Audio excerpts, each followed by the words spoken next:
শুভ সকাল বন্ধুরা। আজকে তো একদম ঝলমলে রোদ উঠেছে, তাই একটু রোদের আভা গায়ে মেখে লেবু আর মধুর জলটা দিয়ে সকালটা শুরু করলাম। ওদের বাবা বাজার থেকে মাছ নিয়ে চলে এসেছে। যখন যেরকম মাছ দেখতে পায় সব রকম নিয়ে একসাথে চলে আসে। তো এখানে দেখো মাছগুলো সব আমি ধুয়ে পরিষ্কার করে ফ্রিজে রেখে দিচ্ছি, আর যেগুলো আজকে রান্না করব সেগুলো বার করে নিয়েছি। সমস্ত কিছু পরিপাটি করে আর গুছিয়ে কাজ করতে যেমন মনটা ভালো লাগে, তেমনি মানুষের গুছিয়ে কথা বলা আর নিজে কিছু কথা গুছিয়ে কাউকে বলতে পারলে তে মনটা খুব শান্তি লাগে।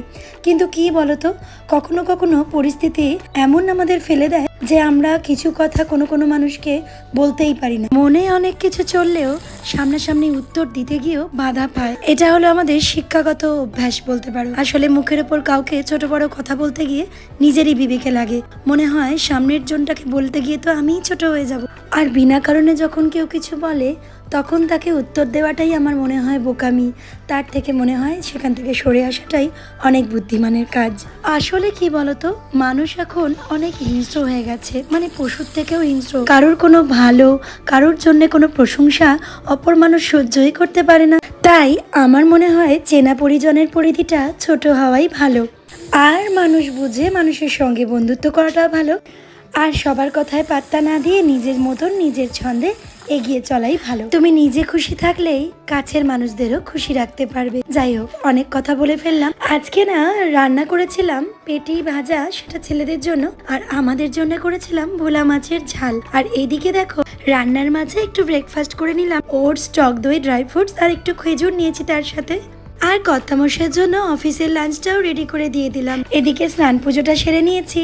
আর আজকে দুপুরে রান্না করেছিলাম, তোমরাই দেখে নাও কি কি করেছিলাম। একটু পেঁয়াজ আলু পোস্ত, আম দিয়ে টকের ডাল, মাছের ঝাল, মাছ ভাজা আর আমের চাটনি, আর বড়া ভাজাটা দিয়েছিল বঞ্জির বাড়ি থেকে। আর এই যে খাওয়া দাওয়ার পরেই একটুখানি তোজো রেস্ট করে নিয়েছে।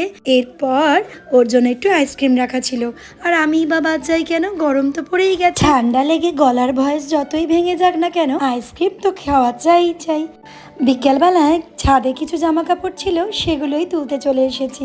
আর ছাদে এলে তো তোজবাবুর আনন্দের সীমা থাকে না। একটু ওর সঙ্গে খেলা করে নিয়ে নিচে নেমে এসে বানিয়েছিলাম আমার জন্য রাতের ডিনারে ওটসের চিলা। আর এখানে দেখো আমি একজনের থেকে কিছু গরমে পড়ার জন্য ডেলিভারির কিছু নিয়েছিলাম, তো সেই জামা কাপড়গুলোই তোমাদের সঙ্গে দেখাচ্ছি। একটা কটনের প্লাজো, একটা কটনের কুর্তি নিয়েছিলাম, আরো নিয়েছিলাম একটা আছে মধুবনী প্রিন্টের কুর্তি, আর আছে মরাল সিল্কের ওপরে একটা কুর্তি। এই যে আমি কটনের কুর্তিটা নিয়েছি, এটা হলো মধুবনী প্রিন্টের ওপরে। কেমন হয়েছে তোমরাই বলো। ছেলেকে স্কুল থেকে আনতে যেতে ডেলিভারির জন্য এই কুর্তিগুলো কিন্তু গরমে খুব আরামদায়ক। আর এই মরাল সিল্কটা প্রচণ্ড সফট, তাই ভালো লেগেছে বলে এটাও নিয়ে নিয়েছি। আর একটা নিয়েছি, সেটা হলো 2 পিস সেট, এটাও কিন্তু কটনের। এটা একটু ভালো দামের ছিল কিন্তু বেশ আরামদায়ক।